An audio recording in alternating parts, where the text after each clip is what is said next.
Hello everyone, welcome back to another Helm to Tower video. It's been a minute since I've done one of these kinds of videos, but you probably know why I'm doing one today, because we recently had the Game Awards by Jeff Keighley, the game man himself. He revealed a bunch of games, gave out awards, of course, and all that stuff, of course, around this time every year.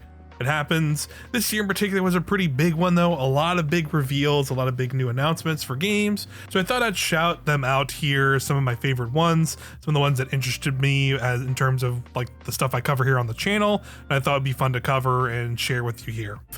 So let's get into it. First up, we got our first look at gameplay for Borderlands 4. We got a new trailer during the Game Awards. It kind of gave us like, the whole vibe check of what we can expect for Borderlands 4. It looks like it's set on this new planet where this kind of warring faction between kind of the crazy tech maniacs and this like hyper industrialized, or however you want to say it, kind of futuristic looking enemy faction are kind of warring. So I'm assuming we're kind of fighting back against that.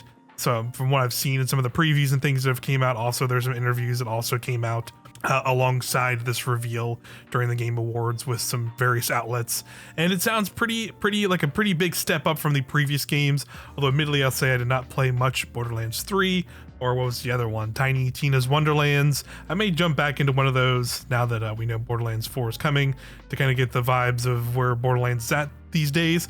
But looking at the gameplay trailer here, it got me pretty interested compared to what I saw of those previous ones, although I did enjoy the first two Borderlands games quite a bit. They definitely seem to be expanding. They're going for an open, seamless world in this one. That's kind of was the big thing they were touting in some of the interviews, was the game's going to be completely seamless. You can kind of walk and explore anywhere. There's tons of different ways to explore. We can see in the trailer there's like vehicles and kind of hover bikes and speeders and things like that, which is pretty cool. There's a grappling hook like kind of at the very end of the trailer that a character used. So I'm assuming that might just be, I don't know if that's just like a specific character can use that, but I would imagine maybe hopefully that's a thing all the different characters have in their arsenal to use with their abilities. I think that'd be pretty cool. Of course, a lot of the staples of Borderlands is still there too. Of course, tons of different loot drops and loot and guns and things to acquire, having all the crazy variations and perks and things like that, all still present. It looks like you'll have the co-op and stuff as well to play with people. And of course, there's all kinds of crazy looking characters and cool designs and things in the trailer as well. So definitely looking forward to this. Definitely going to be keeping my eye on this one, and maybe doing some other videos in the future as we get more details about the game in 2025. But of course, it's going to come out sometime next year. We don't have specific dates yet. I think I'm sure they'll do more reveals as the year gets started in 2025, and as we get through the coming months and things like that. I'm sure there'll be more to talk about with Borderlands 4. A new announcement we got during this was the return of the Turok franchise. If you've ever heard of that video game series, it's an older series, but we got Turok Origins. This one kind of piqued my interest just because the vibe of the trailer gave me kind of a Helldivers sort of vibe, where it looks like it is going to be a 3-player, or at least up to 3-player co-op game where you're running through these environments and fighting dinosaurs like you would in those original Turok games from way back when. I can't even remember the last time a Turok game came out. I think it was like early 2000s or something like that. It was some kind of like reboot of those very old original games I remember on the N64 way back in the 90s. But this seems to be kind of like a more modern take on that, where looks like you're able to co-op, group up with players and stuff like that, the 3 players, and fight dinosaurs and stuff like that.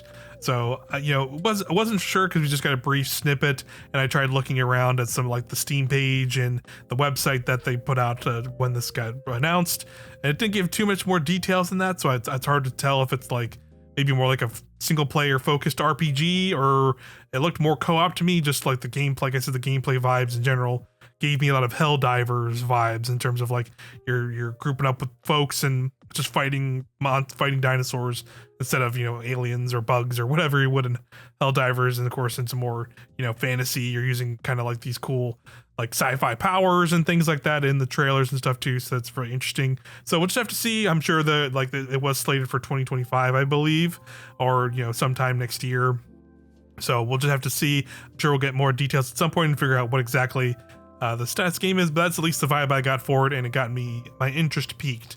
So that was one that stood out, and I'll definitely look at in the future and see more stuff they announce about it. Speaking of Helldivers, we also got an announcement of a big update that is coming to that game, and literally they shadow dropped it during the event, so it is out now. So I'm definitely gonna be jumping in soon myself and checking it out. But it's kind of been the update I've been waiting for this game to get, where it seems like it's a bigger update. We're getting an entire new enemy faction added to the game. So it's not longer just the bugs and the insects. Now it is the Illuminate, I believe is what they're called. They have literally invaded Super Earth from this trailer, and it looks pretty cool, where you're literally in like city streets and like urban environments fighting these aliens who have invaded, and they literally are like turning humans into these zombie creatures and taking over. It looked really cool. I love the kind of difference. When you had Helldivers originally, you had like those big, more open environments. They're really nice looking and great, but I think having a slightly different variant of planet and arena to fight in looked really cool. So I'm definitely going to be jumping in and checking that out very soon. I've been hoping for an update like this for Helldivers to kind of get me more interested in that. Another fun thing I saw, they of course have their war bonds, which are kind of like their take on battle passes, and I thought it was really fun to see.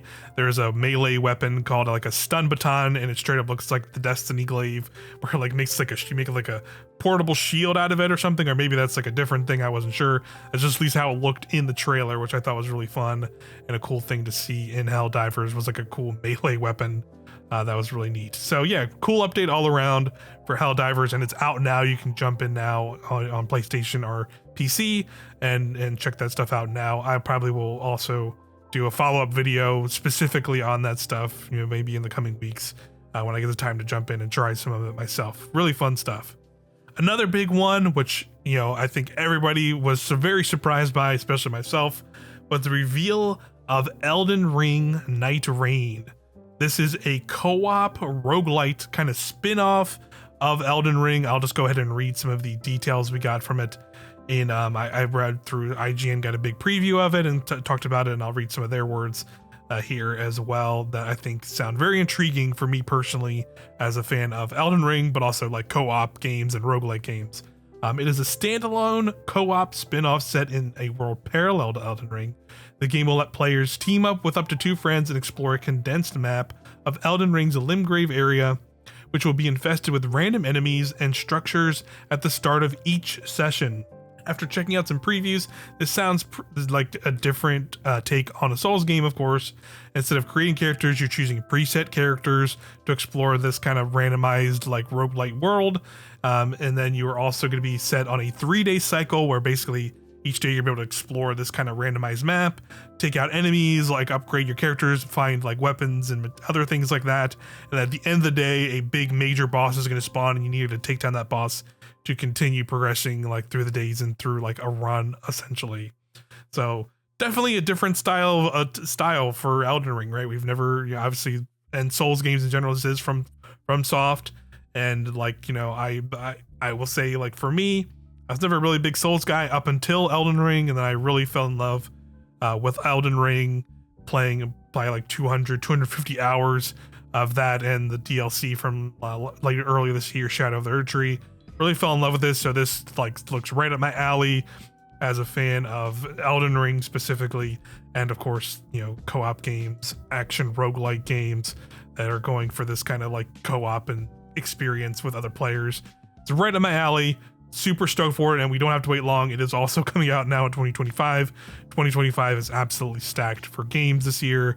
It's pretty great. It's going to be coming to all the consoles and of course PC sometime next year. Definitely going to be looking out more for this.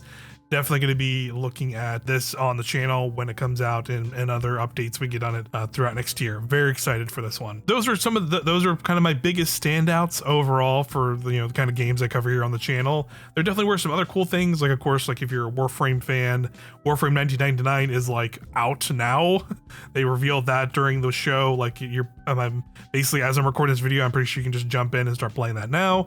So Warframe fans pretty excited for that. It looks cool for those folks are really into that, and it has like romance options and other kinds of things, and really cool like set of voice talent for all the different characters for the actual Warframes themselves, which is pretty cool. So definitely go check that out. Another game I've kind of been playing but not really covering, and I covered only in one video here, but I might do some more soon, is Zenless Zone Zero. It got kind of a teaser for, I think, what's coming next for the game. There's going to be a 1.4 update literally, I think, next week from when I'm recording this, which will introduce a bunch of new characters and new storylines. But in this trailer, they showed like other characters that I've never been shown before in the world of Zenless. So I think they might be the next big storyline and tease for the game post this, because I know like the stuff coming out next week is supposed to be a pretty substantial update to the game that we haven't seen yet. That it's going to be bringing a lot of like story arcs and big conclusions to kind of what we've gotten so far in the game. So I'm very curious about that stuff. Definitely going to be checking that stuff out. Maybe cover it, maybe not. I don't know. We'll see if I have the time. I might be covering other things in that meantime besides that, but still really liking that game regardless. I'm not a big gacha game. There were a lot of gacha games shown in this, so if you're really into that stuff, that like, you were definitely eating from this thing, because there was like, what else? There was like Wuthering Waves got like a big update, Honkai Star Rail, and there was like some other one which I was not familiar with. I know like DNF is like a big franchise, but you know, if you know more about it, feel free to leave comments in the below to inform me. But I was not familiar with that, but it definitely looked like a Genshin style, like gacha open world thing. So, you know, cool. If you're excited for that, you know, let me know, and that I'll maybe try and look into it more myself. Other than that, you know, maybe not so much in the realm of these like kind of co-op games and things I cover on the channel normally, but something that really excited me was there was an announcement of, like, it was very early in stages, but it's Project Robot. It is a new game from the creators of Ico and Shadow of the Colossus. Some of my favorite games growing up in that early PS2 era. Incredible games with like cool atmosphere and fantasy worlds. And now this is like literally taking that atmosphere and that world and the design that they go for, but applying it to like a sci-fi universe where this character was climbing up like a ruined mech, and like there was like a giant like wave of destruction coming and flying. Like no idea what any of it means, of course, but it was really cool to just see a new game from that creator, because those games meant a lot to me when I was younger. So that was just really cool to see. I will absolutely be eating that up when it comes out. So yeah, overall, there was a pretty good Game Awards. You know, a lot of cool announcements besides all that, you know, I don't need to cover every single one here, but you know, something else I thought was worth shouting out, because I think it still applies to a lot of the stuff I've covered in this channel, like Wayfinder and Destiny, of course. Like, you know, they did a big segment on the kind of the struggles the game industry has had with layoffs and things like that over the previous years. Obviously, Bungie and Airship Syndicate both have struggled and had a lot of those unfortunate things happening and a lot of challenges, especially in that realm this year. And you know, they're games I enjoy quite a bit, so it's always really sad to see. So it was really nice to see Jeff giving at least some platform to that. I know like it's probably really challenging, and like, you know, Game Awards can just feel like a big ad show all the time, right? Like it's just, that's how the vibes are sometimes with Game Awards, where it's just a big giant commercial. So I think there was seeing a little bit more of like, you know, respect for the industry and being like shouting out creators, and this guy who took a Game Changer award, and his name is Mir, who's been doing a lot of work to help people who have been affected by all these layoffs in the industry, which there's like literally thousands of people who have been laid off at this point in the industry, trying to support them and find work for these people, like making a real change for the, you know, the games. Like, you know, all these announcements wouldn't happen without the developers who make them and work really hard to make these cool experiences for us.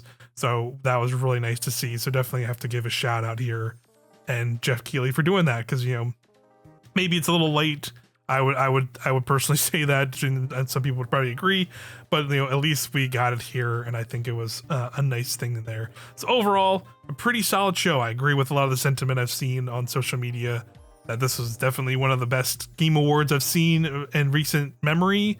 You know, I don't really, you know, hold these super highly, because yeah, they're all just kind of big ad shows, but there was a lot of cool stuff shown, a lot of things to be excited for as a game player and playing video games to look forward to, and stuff to look forward to next year and beyond. And you know, hopefully, you know, the industry itself, if we can get a platform like Jeff Keighley at the Game Awards and to talk about this stuff, people like really take that stuff to heart and know that, like, you know, having game developers have jobs matters and keeping them happy and employed and being able to make and create cool stuff.